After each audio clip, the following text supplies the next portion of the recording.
What is up, people? Welcome back to another episode of the Right Way podcast. Today, I am joined by the Egg, aka Christian Chapman. Christian, welcome to the podcast. Thank you, bro. Thanks for having me. How are you, first of all?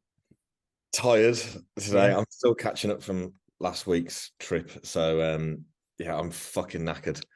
But it's standard. Just another day, bro. Just another day. So first of all, mate, I kind of want to get a insight into obviously your bodybuilding background. So can you just kind of let me know how you originally got into like fitness as a whole? Yeah, cool. So I grew up I liked the gym.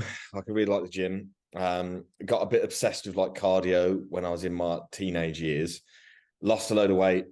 Okay, then got into hospitality, put a load of weight on. I was just fat, like nearly 300 pound fat. Like didn't go to the gym and was 300 pound. I wish I was 300 pound now. I can't get above 250 ever. So I must have been putting away some food, and had no muscle.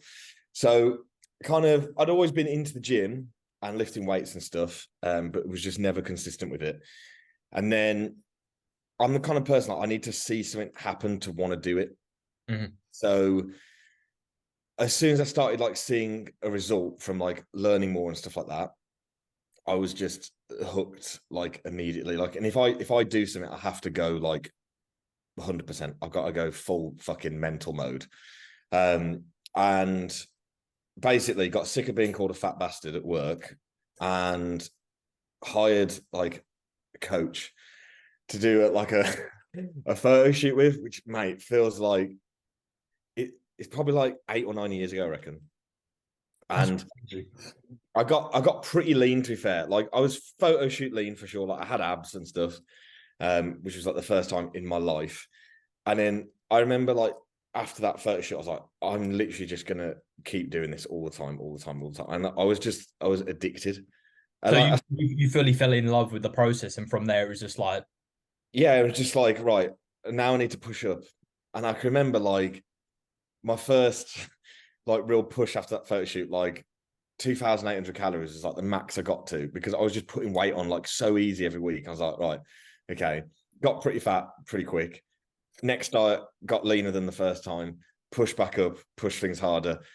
That diet then got leaner for that. And like, I'm pretty like, I did like, I got like a couple of, I had a couple of holidays booked, and I got like peeled glutes for holidays, and that was just, I do not recommend it. It was fucking wow, stupid. pill glutes for holidays. Yeah, and bro, but like, you know, when I competed, people were like, oh, your glutes are peeled, glutes are peeled. But there had been like 2 or 3 times before that anyway, for like a photo shoot and holidays and stuff like that. Because again, I get quite addicted to things. So if I'm dieting, I'm gonna go full send. If I'm in a gaining phase, I'm gonna go full send, and like don't really care how much fat I put on. I was walking by the pool and people were terrified by his shredded glutes. That's Bro, wild. like yeah, and because it was like all inclusive holiday, I was just feeding up big time and was just full pump all day. Protocol buffet. Yeah, and then like hired a good coach. I worked with Joe Jeffrey for like 4 years. Did like a photo shoot in like the second year with him after like my first push, and I did a push that was like 170 pounds to 240, which was like my first like, okay, that's a real off season there. And then did a photo shoot, got down to like 190, and then did my first prep after that. Again, still with Joe. So did a couple of shows 2 years ago. Yeah, 2021. Yeah, just after lockdown, basically. And that kind of like brings us now. I haven't competed since. Don't really want to at the moment. Just because my life doesn't. Don't need to, mate. Not everyone has to step on stage. True, that is true. But I did, admittedly, I loved it when I did it. Like I fucking loved it. Like everything about it. I thought I was gonna hate being on stage and doing a routine and shit, and I just fucking loved it. I do want to do it again, but at the moment, life does not facilitate being able to prep. I was gonna say, so obviously you had your like photo shoot coach, and then you went on to Joe. Are you still currently with Nathan? Yeah, sort of. Sort of. Is it Yeah, like no. codependent? Um, it's been a rough like 3 months, so Mm. yeah, not Um, coachable. I was gonna say, what was the like what attracted you to Nathan after you worked with Joe? Like, what was Nathan kind of doing? Was it just like you wanted a change because you'd obviously been working with Joe for so long, or was there? Yeah, that definitely played a role. Like I was with him for nearly 4 years, and in that time had become a really close friend and business partner when it was Physique Collective. Mhm. Like it just wasn't working. Like if I didn't have a good week, I wasn't bothered. Mhm. Do you know what I mean? Because Yeah. and that's on me. That's not on Joe at all. I think lines get blurred, don't they? Like after a long period of time, if you're working with someone within that close proximity, it's just I just wasn't. I wasn't putting the effort in at all, and that's not fair on Joe or myself really. So I came away from. I didn't have a coach for a bit because I was thinking, like, who the fuck do I go to? Because it's like I can't go to Cal or Tom Haynes because it's the same situation, really close friends. So don't want to do that.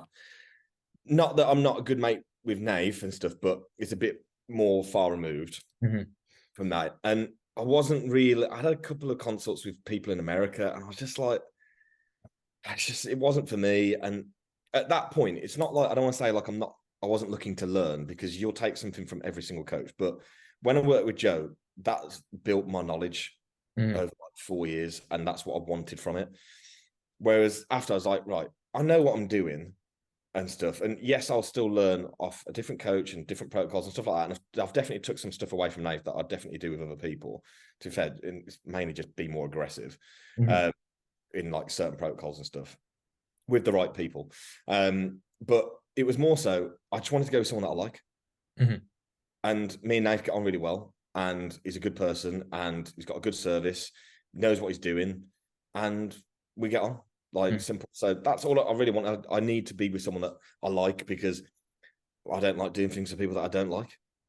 I think it's something that's like extremely overlooked, and like I definitely made that mistake after I left you actually, and a couple of times where I feel like, especially when you're early into the industry, you kind of look up to like, oh, I should go with said coach because they're established and they're doing like all these kind of things. Whereas, you know, the best progress I've made with coaches is 9 times out of 10 because I actually connect with that person. I am actually interested with like how that person kind of carries themselves and does things compared to just like someone else who's just spewing the exact same knowledge. Like you actually need to kind of have that relationship, and leads me on to like it's a question I had from Max, but I think it fits in quite well here. Give me shit then.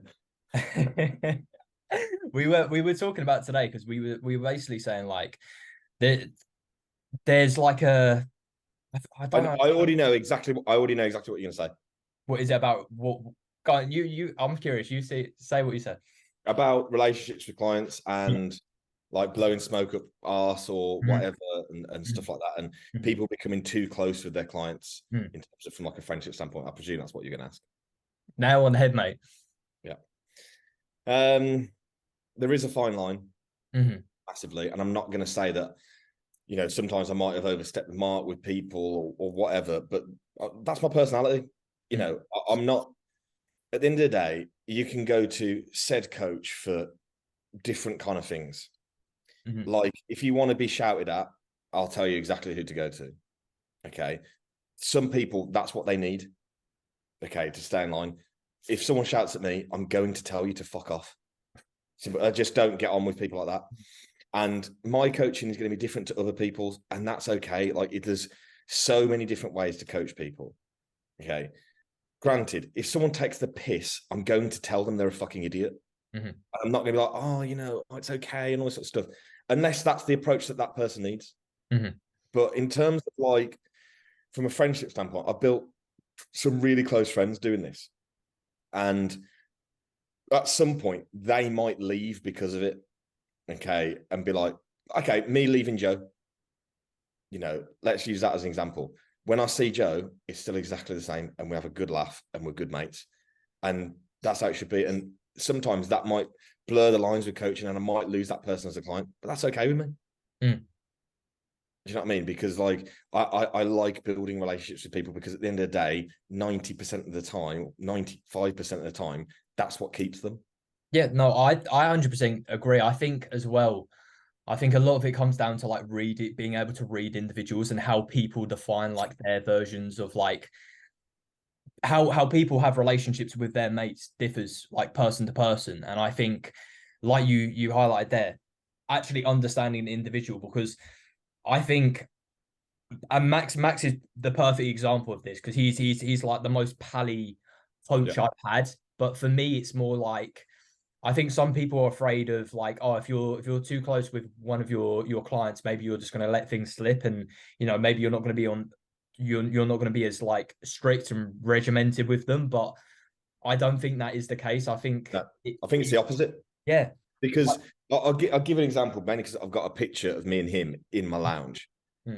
Jack Fleming. So if anything, I'm harsher to him, and I'd consider him a very close mate. Like if he said, but the thing is, the difference is he wouldn't say this on a prep. But if he was like, "Oh, bro, I'm struggling. I need a refill or something," I'm going to say, "You're a fucking idiot. Shut the fuck up." But if it's someone that I don't get on that well with, potentially, or don't have that relationship with, I might be like, "Oh, let's have a chat about this." And, "Oh, yeah, actually, it might be a good chance to feed up here." And that might not be the right decision. Do you know what I mean? But you're exactly right in terms of everyone's different. There's people that I talk to once a week on their check-in day. I send them the feedback. They say thanks. And then I don't hear from them for a week. Where there's some people, again, Jack, for example, I go to him for advice and he comes to me for advice and we chat about random shit and stuff like that. And that's fine, because like you can't treat every single client the same. Do you know what I mean? Like I could ring him up and cry down the fucking phone to him or something. Whereas some people, I'm like, I am never going to ring that person. And that's not me being horrible. We just don't have that. It's reading the individual, and I think that's such a underrated like aspect of coaching, is being able to read individuals and understanding like this person needs to be pushed. I need to be more aggressive with this person. This person needs to be nurtured more, and you need to be delicate around kind of certain ways of going about it. I feel like so many coaches now are just like, it has to be this way because this person's doing it this way, and they're so scared of like doing it outside of that box, because either people don't talk about it, or because people at the top of the industry aren't doing it, then it has to be the incorrect way of doing it. And I feel like I'm kind of grateful in a way that I've gone through like I think I've had 5 coaches, and every single one has been different, completely different. But it's made me realize that like there's no correct way to coach. It's figuring out what works for that individual.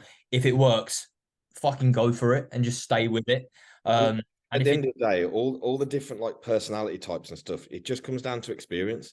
When you've worked with 1,000 people, you get to understand that there's a lot of different personality types. And I think my background in hospitality, when you're serving over 1,000 people a week drinks and you get to know people, you have to know how you can talk to certain people and how you can't talk to certain people.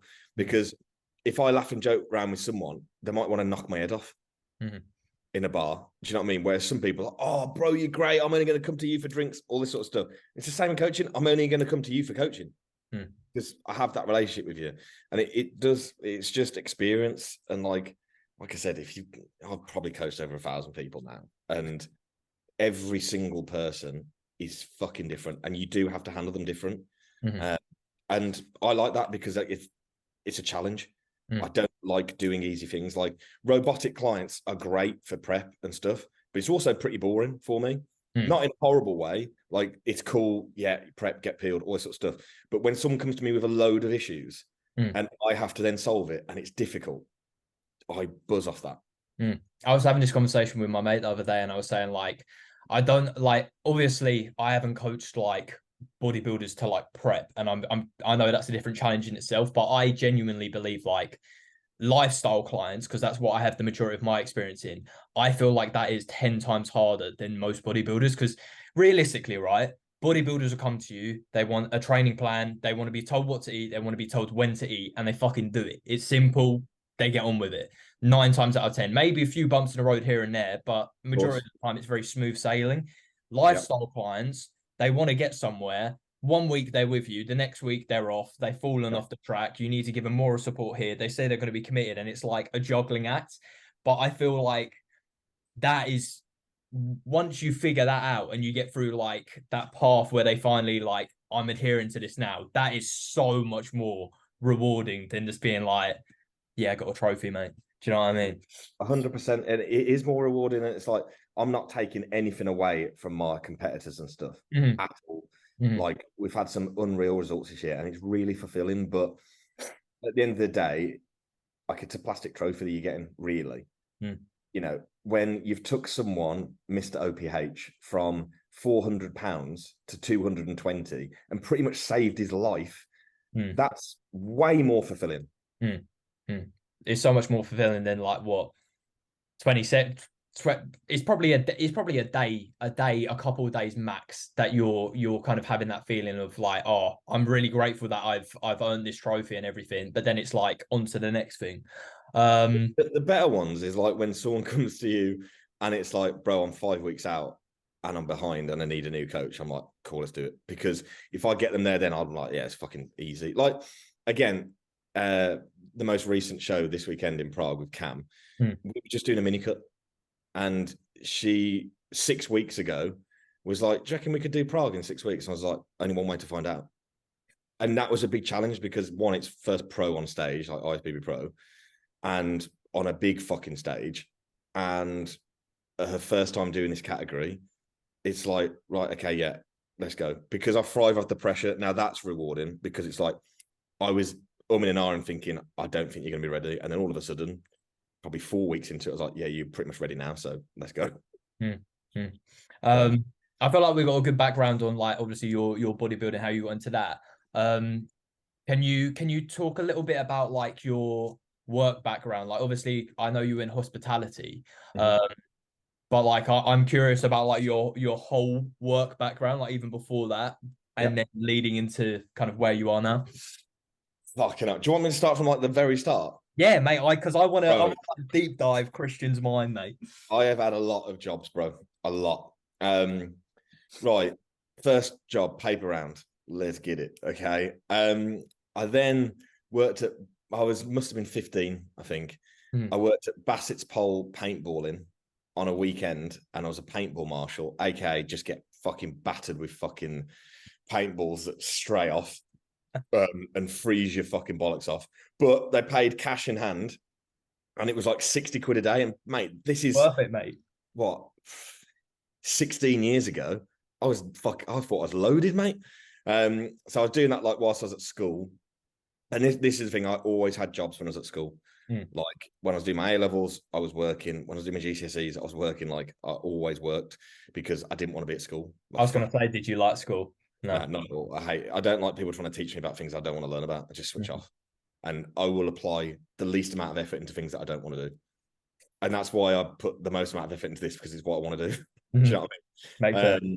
And teachers, man, they either really liked me or fucking hated me because I'm like, mate, I'm loud. So then from 16 to 17, I think it must have been, I was working on a Saturday morning, Lloyd's TSB, cashier number 4, please. Let's get it. Just because my dad's mate worked at the bank and got me a Saturday job. And mate, it was like 9 quid an hour or something. Again, back then, loaded. Say you're finding all these like, Yeah. and was motivated for money from the get go. I thought I was until I got it. Put it that way. So yeah, I did that. I hated that. And then I remember when I was in sixth form, my mom came home and she was like, they're advertising for a job at Revolution Bar in Warsaw, Vodka Revs. And I was just like, oh, that could be cool. Sweet. So I went in. I didn't even have a CV, bro. I just went in. I was like, you've got a job. And then like, I'm here, mate. Yeah. I was like, where's the manager? Because again, through life, I've never applied for a job online because I don't have any qualifications. Like I don't have any. Like I got shit A levels, I got shit GCSEs through choice, to be honest. And I've always just relied on like my personality. So there's no point me sending a CV in. So I just go in. I did that pretty much every job I've ever had. So when I met the manager, I was just like, you got a bar job. I want to have a trial or whatever. So started as a bar back for like 1 week, and they were like, yeah, we love you. I think you're great. So you'll start in the bar next week. You're coming for some training. Stayed there for like a year and a half, ended up being like bar supervisor. It was cool. I loved Revs. I'm still mates with some of the people I used to work with there. So that's pretty cool. Then went to work at a bar in Birmingham, which was like a lot more high end, called the Chameleon. I actually saw the owner of it like 2 weeks ago, and he's like, can I say the word cunt on here? Yeah, of course you can, mate. He's an absolute fat cunt. And I just drove past him just like this. Yeah, worked there for a couple of years. I worked like Miller and Carter for a year or so. That was awful. Hated it. I'm used to like nightlife, and that was just not. And then I started as like a assistant general manager at this place in Stafford. And then within like 3 months of me being there, the general manager left, and they were like, do you want the job? And I was like, fuck, mate. I was like 23, 24, and there was probably like 70 odd staff. And I was thinking, fuck me. Like, it was wedding venue, a la carte restaurant, bistro, cocktail bar, club. It's fucking massive. I actually went there a couple of weeks ago because my cousin had a 40th there. Blast from the past. Huge place, beautiful. And that was a real fucking task, that was, because it was just fucking hard, but loved it. So you've been exposed to like high pressure like situations from when you were younger. So. Yeah, straight away. Because it's like, you might not think like working in a bar is high pressure. It is when you've got fucking 100 people waiting for a drink in front of you. I've worked in a bar, and I was literally just behind the bar, and it's especially when it's packed 24/7. You got all these people coming in, especially when it's like a Friday night or like. This was when there wasn't a cost of living crisis. We were rammed every night, rammed, and you just get shit on. Like, it was fucking mental all the time. But that's the only time I liked it, because I love pressure. Like, because you thrive with that pressure and just work off of it. Because I love when someone comes up to me after shift and say, "Fuck me, fair play for that. That was good." Like, I used to love like at Revs, there was a thing called Power Hour, which was, I think it was 11 till midnight or midnight till 1 a.m. It was the busiest hour on the bar. Like, you could tell through like how much you take on the till. And that was always the busiest hour. And you'd always be matched against someone, and it was whoever took the most money in that hour. And I was like, I'm always going to win. Like, I'm just going to win. Like, I have to.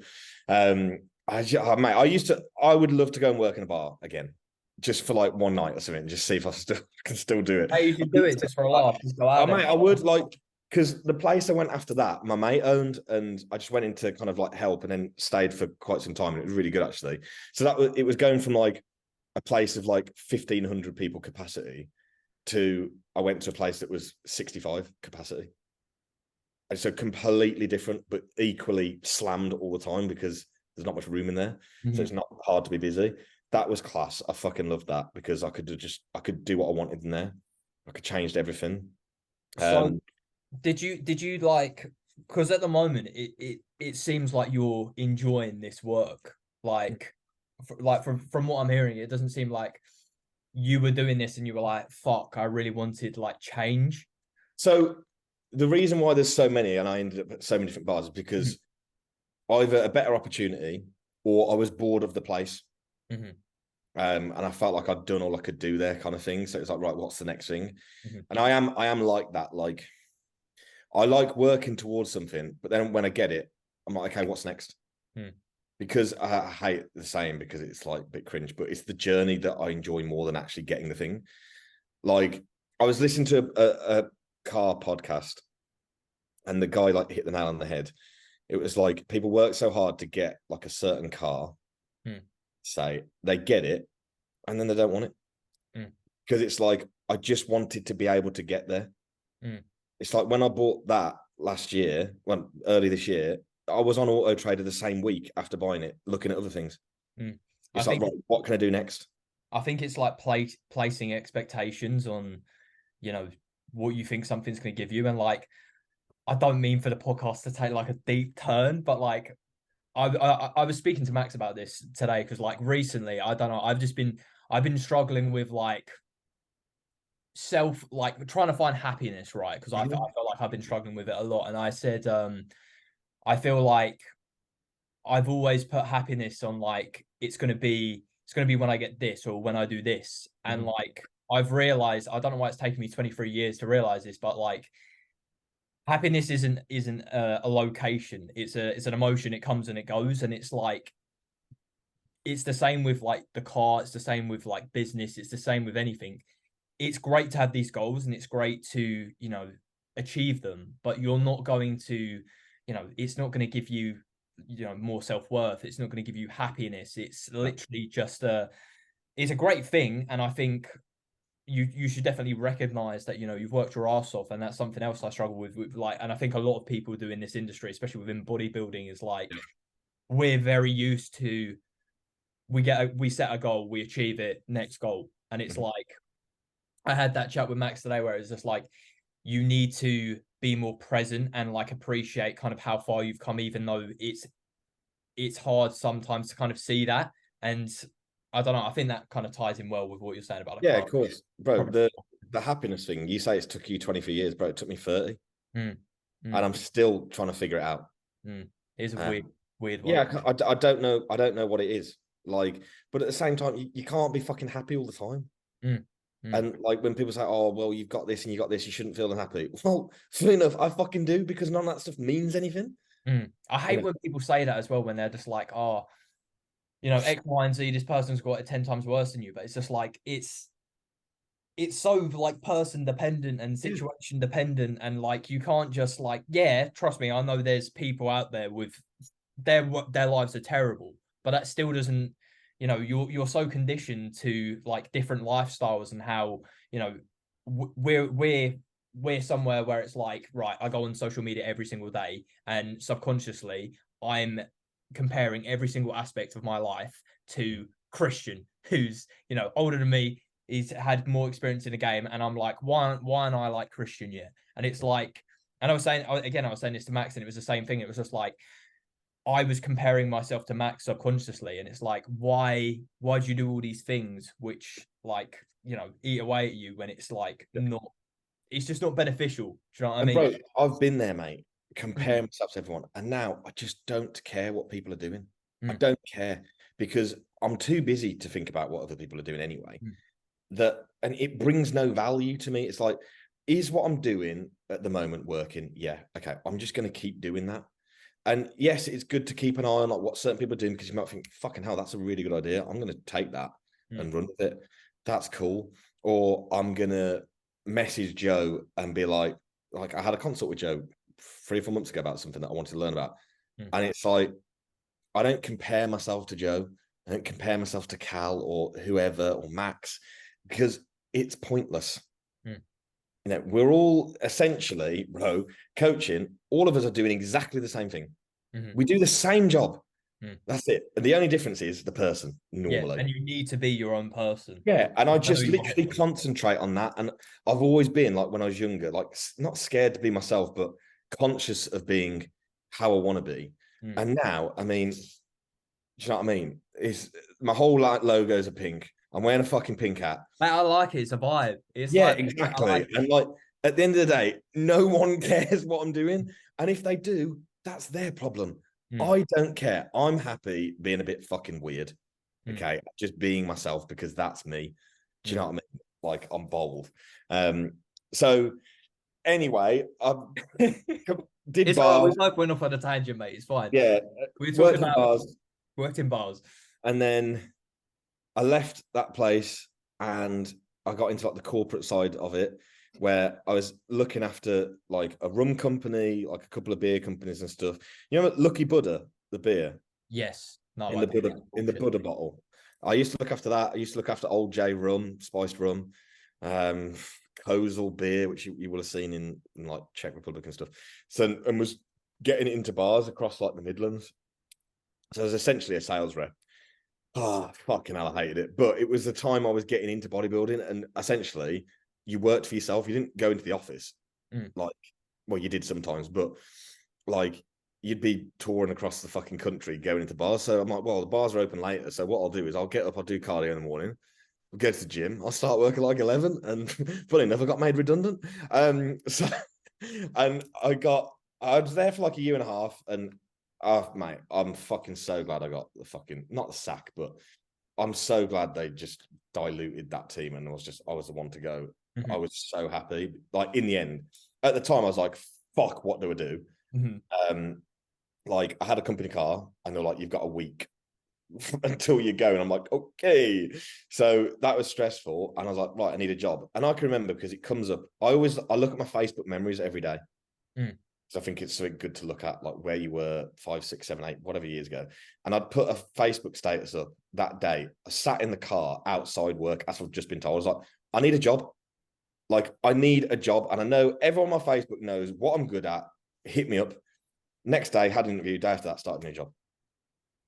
And I was there for 3 weeks.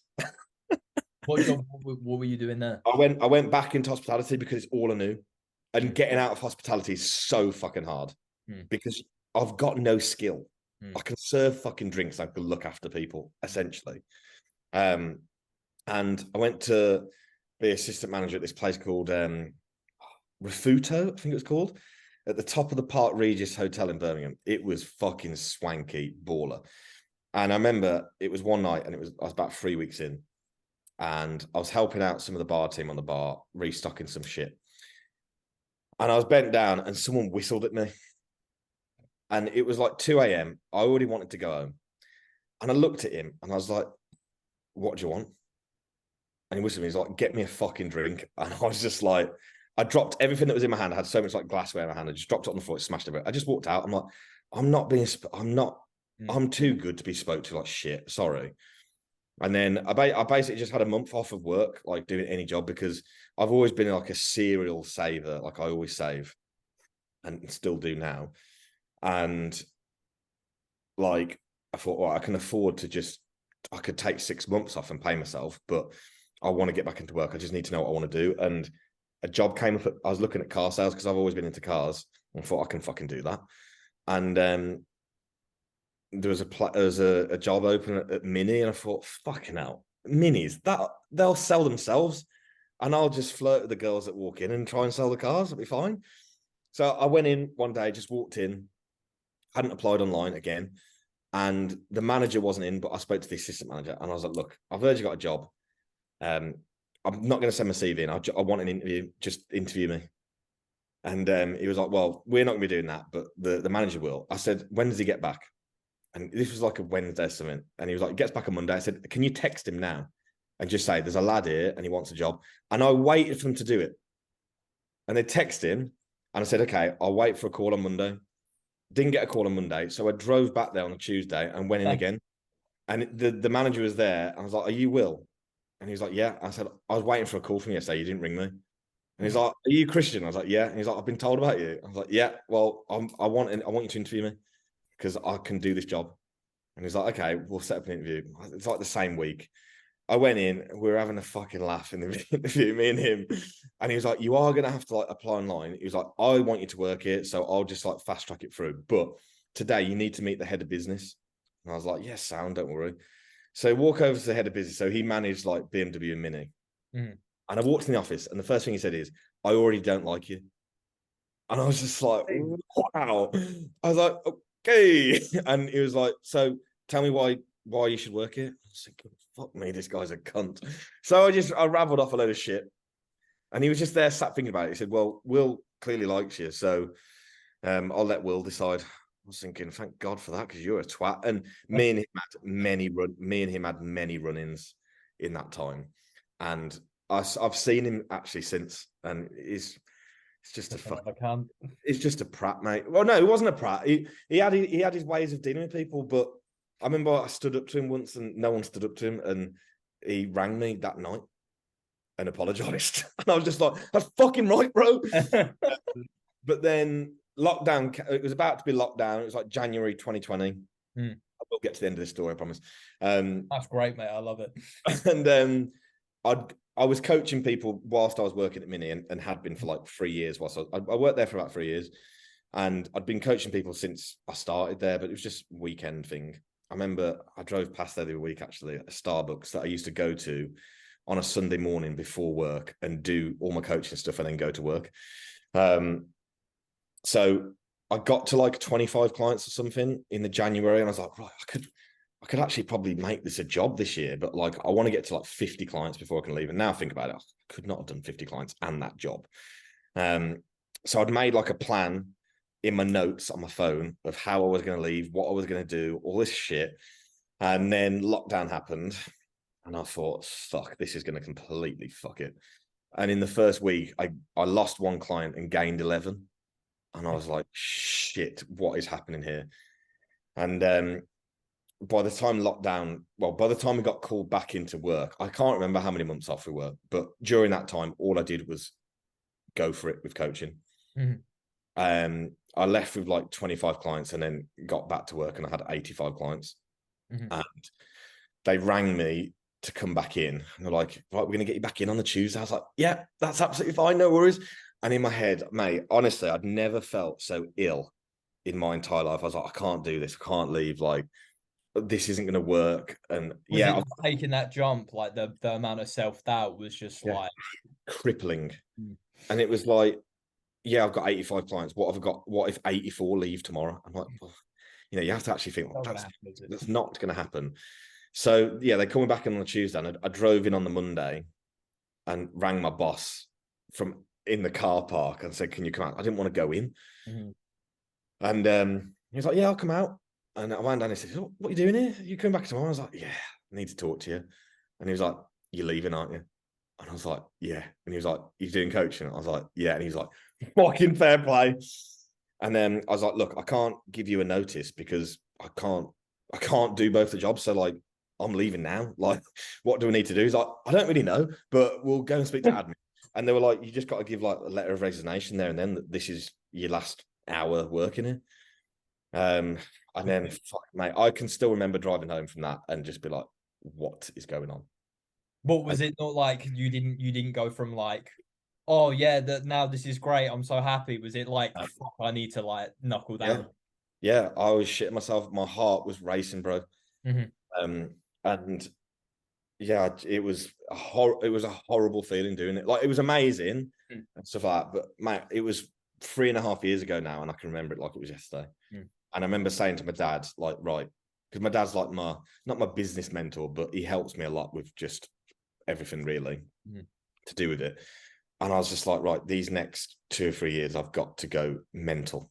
Like, I'm gonna work 7 days. I'm just gonna put absolutely everything into it, and I'm still doing it now. When you left, I'm assuming you were still like your own like coach at that point. You weren't working with like Physique Collective or anything like that at that point. No, it was just me at that point. It was the original Coached by Christian. Original OG. How long were you doing that before you decided to join on with Physique Collective? I think it was about a year. Yeah. Yeah, probably about a year and a half or something, because obviously I was coached by Christian whilst I was at Mini. So yeah, probably 3 years actually of doing that on my own. And then Joe and Gareth came to me with the idea, and I thought it was a really good idea, which it was and still is.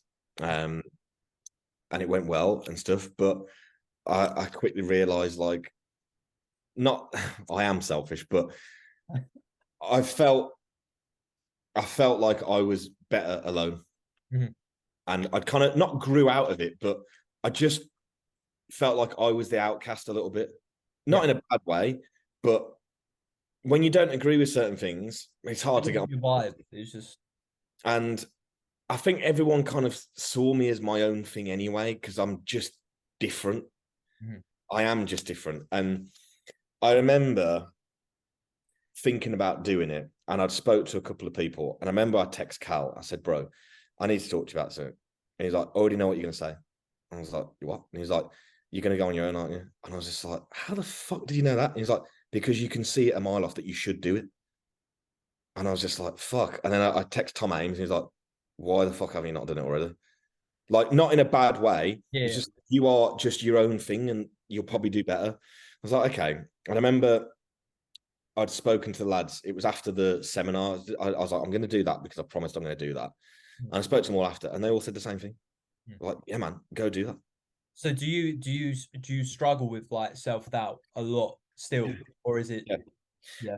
I'm better now, but I don't go about thinking I'm fucking God's gift. And I'm sorry, but people would be thinking that. Do you know what I mean? Like, there is certain people, and their ego is so fucking big. The reason why they're not getting the clients that they potentially want sometimes is not because of their coaching. It's because of their fucking ego. Like, thinking they're better than everyone, and people can't approach people that think they're better than everyone. You can see it a mile off as well. Like, it's so evident in like how you speak to your story, in like how you carry yourself, even like the stuff you post and the way you say things. I just feel like anyone who's viewing like a story can just like see if you're like being genuine. I feel like it's the easiest thing to read. Like, if I see someone's story, I can tell straight away if that's that person. And I remember you saying when you used to coach me, like, something people would always say is like, oh, you're the exact same in person than you are like on the screen. And yeah, I just feel like so many people these days, like, they try and be someone they're not, again, because, you know, they see that kind of like formula works in the industry. And I know The biggest compliment someone can give me, bro, is when they meet me and say, you're exactly like you like online. That's class.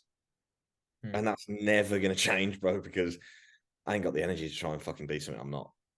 And there's no point being someone you're not, because that everyone, like, it's like you said, you are your USP. Yeah. You can't, there's no point copying someone else, because they're them and you're not going to be a better version of them. You know, you might as well just be yourself and attract who you attract.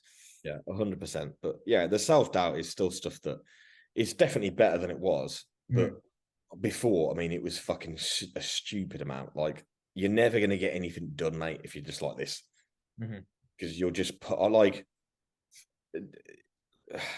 this year, taking on coaches underneath me. Fucking hell, I'm like, this ain't going to work, mate, if I do this. It's just not going to work. And I did it. Fuck me, it fucking worked. Can you talk me through the process of like how that actually came to like fruition? Because like I was talking to I don't know if you know, I had Tom on the podcast. And we were talking about like, I thought it was so cool because obviously I've seen Tom from like, he started roughly like around the same point as me, like before he even started like competing, all this kind of stuff, making himself a coach, and seeing where he is now was just like sick. And when I saw that announcement, I was just like, perfect team, mate, perfect team. Yeah, well, it's him. It's a good dynamic, and like, people have been saying it to me for fucking years, man. Oh, you should get coached on board. I'm like, no, because I see people that have got 15 clients and they're getting another coach on board. I'm like, you're fucking stupid. I was in a Physique Collective seminar, and I remember me and Tom talked about this. Like, someone said, like, "Oh, would you ever get coaches?" And you're like, "Oh, it's fucking stupid, because then you have to rely on other people, and I can't do that." Yeah, and it's like, but I've realized I've got to a point where I can't help everyone because the workload is too high. So it's like, right, who can I have, and who do I want to be with me in this? And it's like, I kind of had a bit of approach, like, I want someone with, like, again, high level of experience, proven track record already, results, someone that I like, someone that's got a good personality, very knowledgeable. I thought, right, Tim, 100%. And I know at the time, because I watch coaches like a fucking hawk, he was on a come up already. So I wanted to nab him before anyone else fucking did. And trust me, someone messaged me who's very well known in his industry and said, you bastard, I was going to fucking message him. And I was like, yeah, fucking right. So I thought that's perfect. And because he's a little bit less experienced than me, he can come in at a lower price point than me and offer a pretty damn fucking shit hot service. Cool. But with me, I'm getting a bit old now, mate. I'm cracking on. Okay. And I'm going to appeal to a certain type of person. Now, I'm guessing, bro, the people that you coach are probably young. Yeah, relatively. Your vibe attracts your tribe, as Mark Coles would say.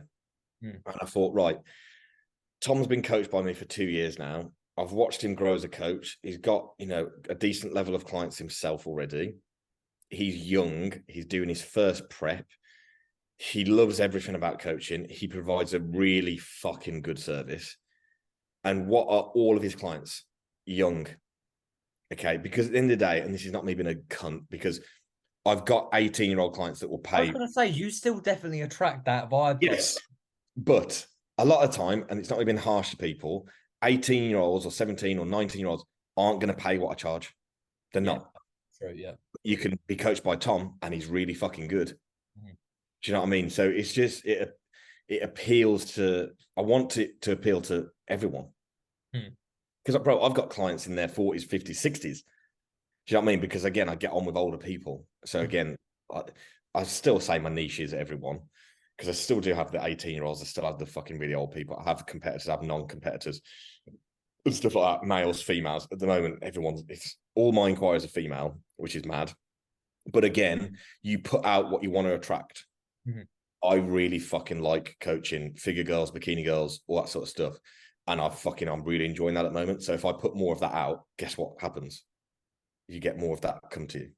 Mm-hmm. And I do find I don't want to say just females. I don't want it to come across like I'm in a generalizing here. But when you get some really good girls follow them. Mm-hmm. And they're like, right, I'm going to go to him now. Mm-hmm. Not saying like people are impressionable and stuff like that, but I do find that once you start getting a string of like good bikini figure girls and stuff like that, they all start coming, which is really cool because I'm enjoying doing it at the moment. So, yeah. What is what's the next step or the next kind of like big goal you have for the business? Are you allowed to disclose or? Yeah, I'll fucking talk about it because to be honest, if I talk about it, it means I've got to fucking do it. Exactly, mate. Fucking manage. To be honest, like next year for like me is just going to be more of what I'm doing now. That's it. Because it's working, I'm enjoying it. It's going to be more people on stage. It's going to be more photo shoots. It's going to be more Gen Pop. It's going to be just more everything at a better, higher level suite. We're going to start, we are going to do at the start of the year, like a 12-week photo shoot thing going down. That's going to be headed up by Tom, but me and Tim are going to be involved in it as well. Which is going to be sick because it's going to be big cash prize. Big. Because, bro, I remember when I did that 20k giveaway and the first place thing was going to be 500 quid? Bro, everyone, fuck me. I've never had so many comments, shares or anything because people fucking want money. So if that's what you want, that's what's going to be the prize for fucking the photo shoot thing. So we are going to head that up in the new year. That's going to come out in the next 2 or 3 weeks, like early bird ting. More, bro, to be honest, like there isn't much more we can fucking do. I was going to say it's more of it. Perfect, mate. Like more international shows, get a bit more recognized abroad. I've got a couple of shows in America next year, which will be big, like big. So that's exciting. There's a couple of people coming on board in the next month that are very, very good. So that'll be, again, it's cool to showcase stuff like that because I heard someone actually talking about the podcast, like it's not hard to drive a Ferrari fast. So people think, oh, it's easy to coach those people if they've got unreal genetics and stuff like that. Yeah, but what if you got unreal genetics and a really fucking good coach?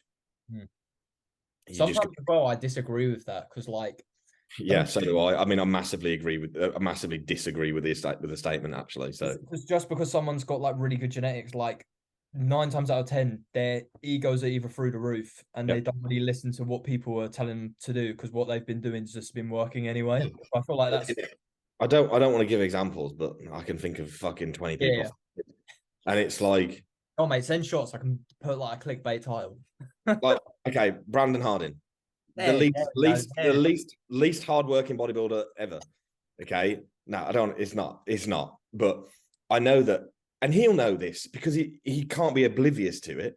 That he finds it hard to stay on a plan, whether prep or off season. And at the end of the day, Brandon, if you're listening to this, which I highly doubt you are, you've built an incredible physique business, and a fucking fair play to you. Imagine if you didn't miss a beat. Fuck me. You're Olympia. 100% all day long. But you do miss beats. And that's okay, as long as you're all right with that. But have you ever seen a structured off season? No. Have you seen a prep that hasn't had, oh my God, I cheated on my diet YouTube? No, not really. And mate, he still won a pro card. He still hit all his goals. So well done to him. Okay. But it's true though, isn't it? Because look at that and think, fuck me, that's a Ferrari. That's going to be easy. Okay, then. You know, bro, I know people that coach Olympians. Okay. And that's such a wild statement. they will say to you, bro, that this guy don't follow the fucking plan. Still beat the Olympia every fucking year. I do think, I genuinely do think like just because someone has amazing genetics doesn't mean like that is why when you get amazing genetics and a good coach, people are like, holy fuck, like it makes sense. Final question, mate, to kind of encapsulate round things up. I don't know, mate. I'm bad at English, right? I was bad at school too. Shut up. How have you found like taking on like 2 other coaches in terms of like your mental well-being? Because I feel like surely the amount of stress you had on yourself with, like, don't get me wrong, I understand it's still definitely like a challenging thing to run a whole business, but do you feel like it's kind of helped ease that in a way, or no. And that's no disrespect to both Tim or Tom, because they helped me a lot. The stress and pressure I have on myself is what I put on myself. So it's my own fault. And at the end of the day, I brought them on when I was at my busiest. And guess what? I still am my busiest. So that pressure and stress does not go away. It doesn't. But it's what keeps me on the ball. I was going to say, you need that pressure to thrive. Yeah, because when I wake up at 5:45 in the morning and I've got 100 WhatsApps already, that's pressure. Yeah. Because, right, I need to deliver now to all of this.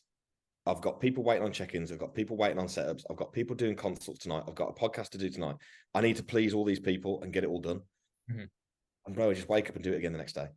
So that's my own fault because I want to deliver a certain type of service and I want to get a certain type of results.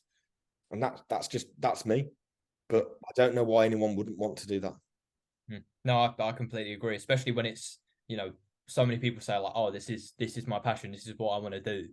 You need to act like it's your passion and actually show that it is what you want to do. Because you say, you know, you want this to be your job, yet you don't really want to put in the hours, or you're complaining that you have to do a check-in after a certain amount of time. It's like, it's not adding up. Do you know what I mean? Exactly. And it's, bro, like loads of people tell me this is what they want. Okay. A lot of people don't show me, unfortunately. And the stress and pressure thing with like the other coaches, like obviously Tim's had a lot of clients compete this year. And he cleaned up in Vegas. Fucking did, yeah. Like that again is not direct pressure and stress for me, but it is because I want it to go well, because it's a reflection on me as well. Yeah.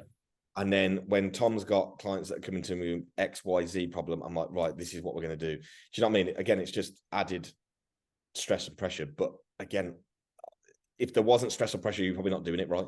Yeah. You need it to grow 100%.